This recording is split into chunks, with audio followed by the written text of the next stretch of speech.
इकरा हसन जहां जाए और वहां पर फैंस का हुजूम न उमड़े, भला ऐसा कभी हो सकता है? आपको बता दें, इकरा हसन की फैन फॉलोइंग अब इतनी हो गई है कि वो जहां पर भी जाती हैं वहां पर उन्हें देखने के लिए या कहें कि बस उनकी एक झलक पाने के लिए लोगों का हुजूम उमड़ पड़ता है। और ऐसा ही कुछ हुआ उत्तर प्रदेश के ग्रेटर नोएडा में। आपको बता दें कि ग्रेटर नोएडा में कैराना से समाजवादी पार्टी की सांसद इकरा हसन का भव्य स्वागत हुआ। हजारों की संख्या में समर्थकों और मुस्लिम समाज के लोगों ने उनका स्वागत किया। फूलों की वर्षा और गर्मजोशी के बीच सांसद का अभिनंदन समारोह एक ऐतिहासिक पल बन गया।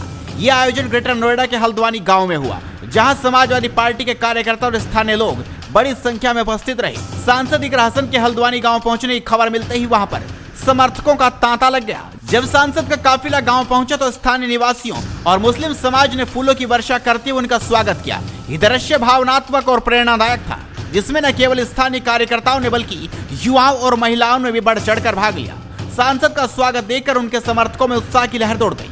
माहौल पूरी तरीके से जोशीला था, हर तरफ नारे गूंज रहे थे। इस दौरान सुरक्षा के मद्देनजर पुलिस बल की भी तैनाती की गई। आप तस्वीरों में साफ देख सकते हैं कि किस तरह से इकरा हसन के आते उनकी गाड़ी के चारों तरफ लोगों का हुजूम उमड़ पड़ा। बड़ी मशक्कत के बाद इकरा हसन की गाड़ी के आसपास लोगों की भीड़ को दूर किया गया, तब जाकर इकरा हसन अपने कार्यक्रम स्थल तक पहुंची। सांसद इकरा हसन मुलायम सिंह यूथ ब्रिगेड के जिला अध्यक्ष कुंवर नादिर शाह के आवास पर एक निजी कार्यक्रम में शिरकत करने आई थी। जब स्थानीय निवासियों को उनके आगमन की सूचना मिली तो लोग उन्हें देखने के लिए और उनसे मिलने के लिए बड़ी संख्या में इकट्ठा हो गए। घंटों इंतजार के बाद भी जब सांसद इकरा हसन वहां पहुंची तो उनका जोरदार स्वागत हुआ। उन्होंने उपस्थित लोगों को संबोधित करते हुए उनकी प्रेम और समर्थन के लिए आभार व्यक्त किया। उन्होंने कहा, सांसद इकरा हसन ने हाल ही में संसद में दिए अपने भाषण से जनता और राजनीतिक गलियारों में नई चर्चा छेड़ दी है।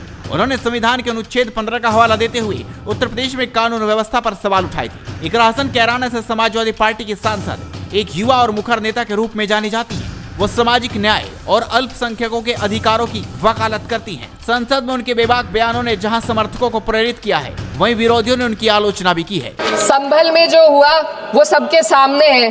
पुलिस के संरक्षण में निर्दोष लोगों की हत्या की गई और सरकार ने चुप्पी साध ली। अल्पसंख्यकों पर हिंसा बढ़ती जा रही है, मगर सत्ता में बैठे लोग या तो आंखें मूंदे हुए हैं या फिर इन घटनाओं को बढ़ावा दे रहे हैं। हद तो तब हो जाती है जब न्यायपालिका की बात भी अनसुनी कर दी जाती है। सुप्रीम कोर्ट ने मॉब लिंचिंग पर 11 सूत्रीय निर्देश जारी किए थे।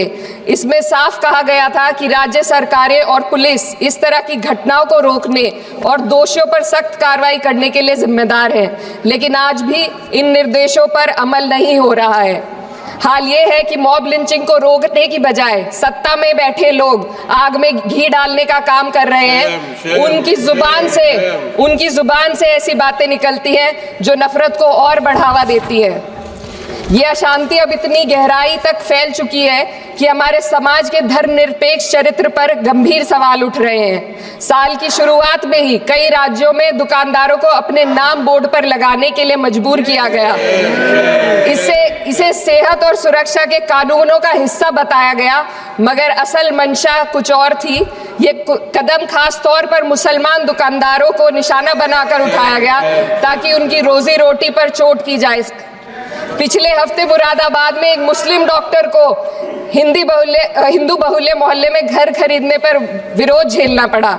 वजह बताई गई कि इससे मोहल्ले की सामाजिक शांति बिगड़ जाएगी।